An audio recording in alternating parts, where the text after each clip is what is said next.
ఈ ప్రపంచం బాధపడేది చెడ్డవారి హింస వల్ల కాదు, మంచివారి మౌనం వల్ల కాదంటారా?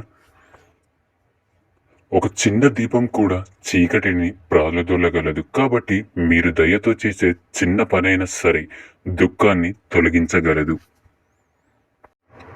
జీవితంలో విజయం సాధించాలంటే మొదట చేసే పనిని ప్రేమించాలి కాదంటారా? మనకు రెండు రకాల విద్యలు ఎంతో అవసరం. ఒకటి జీవనోపాధినిచ్చేది, మరొకటి ఎలా జీవించాలో నేర్పేది. గుర్తుంచుకోండి. మనసులో కపటతత్వం నిండిపోయినప్పుడు నీళ్లతో స్నానం చేయడం, సంపదలు సమర్పించడం, అలాగే దేవతలకు నమస్కరించడం వల్ల ఎలాంటి ప్రయోజనము ఉండదు. గుర్తుంచుకోండి. పరిస్థితులు ఎంత దారుణంగానైనా ఉండనివ్వండి, మీరు మాత్రం అవకాశాలను సృష్టించుకుంటూనే ఉండండి. గెలుపు గురించి అతిగా ఆలోచించవద్దు. వచ్చిన ప్రతి అవకాశాన్ని కూడా సద్వినియోగం చేసుకుంటే చాలు. కష్టాన్ని చూసి పారిపోయేవాడు జీవితంలో ఎప్పటికీ కూడా ఆనందంగా ఉండలేడు. గుర్తుంచుకోండి.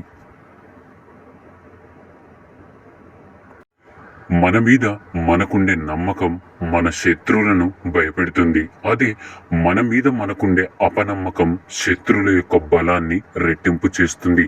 కాబట్టి ధైర్యంగా ఉండండి, నమ్మకంతో జీవించండి.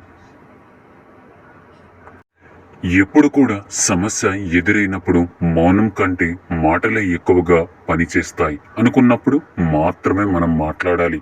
అర్థమైందనుకుంటా. ప్రశాంతంగా ఉండాలి అంటే ఇతరుల తప్పులను చూడకండి, బదులుగా మీ సొంత తప్పులను చూసుకోండి. అర్థమైందనుకుంటా. ఓటమికి దగ్గరగా కాకుండా ఉండాలి అంటే గెలవాలి అన్న తపన ఎప్పటికీ తగ్గకూడదు. గుర్తుంచుకోండి. ఒక పనులు సాధించాలి అంటే ఎంతో తపన కావాలి. అదే ఒక మార్పు తీసుకురావాలి అంటే తపన ఒక్కటే ఉంటే సరిపోదు, దానికి సాహసం కూడా తోడవ్వాలి. గుర్తుంచుకోండి. విజయానికి సంతోషించడం మంచిదే, కానీ వైఫల్యానికి కారణమైన సందర్భాల నుండి కొత్త పాఠాలను నేర్చుకోవడం కూడా అంతే ముఖ్యం. అర్థమైందనుకుంటా. సింహం చిక్కిపోతే వీధి కుక్క కూడా కరుస్తుంది. అందుకే బలం లేనప్పుడు పౌరుషాన్ని ప్రదర్శించకూడదు. గుర్తుంచుకోండి. పదునైన ఆయుధం కంటే క్షణకాలంలో వచ్చే కోపమే అత్యంత ప్రమాదకరం కాదంటారా? నేడు అవసరం లేనివన్నీ కొనుక్కుంటూ పోతే రేపు అవసరం అయినవన్నీ అమ్ముకోవాల్సి వస్తుంది. గుర్తుంచుకోండి. చిరునవ్వును మించిన అందం, వినయాన్ని మించిన ఆభరణం ఈ ప్రపంచంలో మరొకటి లేదు. స్పష్టత లేకుండా మాట్లాడడం కంటే మౌనంగా ఉండడమే మంచిది కాదంటారా? కేవలం విజయాల నుంచే కాదు, అపజయాల మీద నుంచి కూడా ఎదగడం నేర్చుకోవాలి. అర్థమైందనుకుంటా. ధైర్యం చెప్పేవాడు కాదు, నీ ధైర్యమై నిలబడేవాడే నీ స్నేహితుడు. గుర్తుంచుకోండి. నిరాశపడకు, అన్ని రోజులు నీవి కావు. నీది కాని రోజు నువ్వు చూపించే నిబద్ధతే నిన్ను రేపటికి పరిచయం చేస్తుంది. అప్పటి వరకు పోరాడుతూనే ఉండాలి, మరి తప్పదు.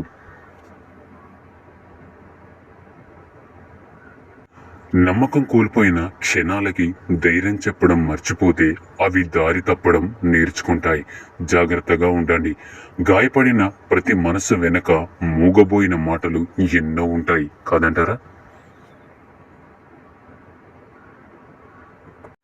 కష్టాలు వచ్చాయని కంగారు పడి తప్పుడు నిర్ణయాలను తీసుకోకు. కాస్త ఓర్పుతో వేచి చూడు. కాలంతో పాటుగా కష్టాలు కూడా పోతాయి. గుర్తుంచుకోండి.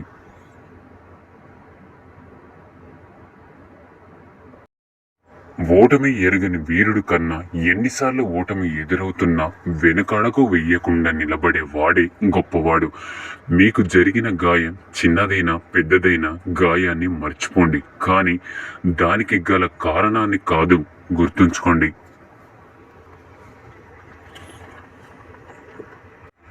మీరు పెట్టుకున్న అతి నమ్మకమే మిమ్మల్ని అధికంగా బాధించేది కాదంటారా?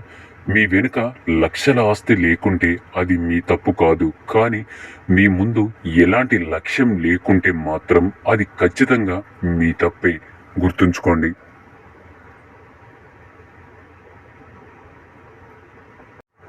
తప్పును ఒప్పుకునే ధైర్యం మీకుంటే సరిపోతుందా? అవతలి వాళ్లకు మీ తప్పును క్షమించే గుణం కూడా ఉండాలి, కాదంటారా? ఓపిక పట్టి చూడండి. మీ జీవితం మీరు కోరుకున్నది ఇవ్వకపోవచ్చు, కానీ మీకు కావాల్సింది మాత్రం ఖచ్చితంగా ఇస్తుంది. గుర్తుంచుకోండి.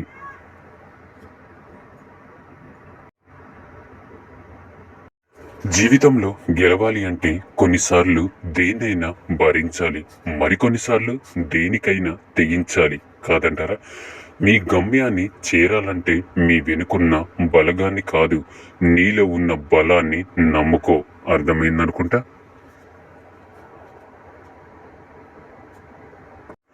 వచ్చిన అవకాశం చిన్నదైనా పెద్దదైనా తప్పకుండా వినియోగించుకోండి. ఎందుకంటే సముద్రంలో అలలు వచ్చినంత తేలికగా జీవితంలో అవకాశాలు రావు. గుర్తుంచుకోండి.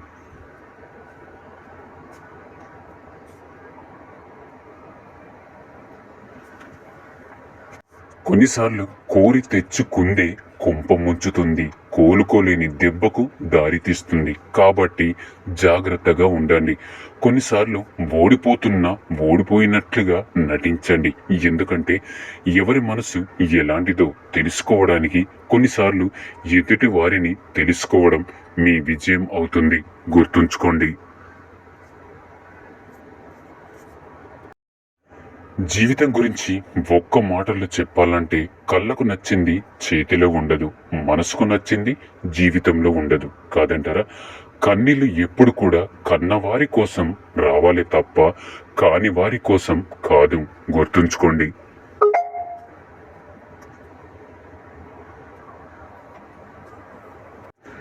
ఎంత డబ్బు ఉన్నా దొరకని సంతోషం ఎవరి దగ్గర అప్పు చెయ్యకపోతే దొరుకుతుంది. అర్థమైందనుకుంటా. పడుకున్న వెంటనే తెల్లవారడం, పనికి వెళ్ళి వచ్చేసరికి రాత్రి అవ్వడం, వారమంతా ఆదివారం కోసం ఎదురు చూడడం, తీరా అది వచ్చిన రోజు నిద్ర లేచే లోపు సగం రోజు గడిచిపోవడం. డబ్బు కోసం ఆరటం, బ్రతుకు కోసం పోరాటం, ఇదే మన జీవిస్తున్న జీవితం, కాదంటారా? అన్ని వ్యాధుల్లోకెల్లా భయంకరమైన వ్యాధి అహంకారం. అది సోకిన వాళ్ళు సంతోషంగా ఉండరు, అలాగే ఎదుటి వారిని కూడా సంతోషంగా ఉండనివ్వరు. అవునా?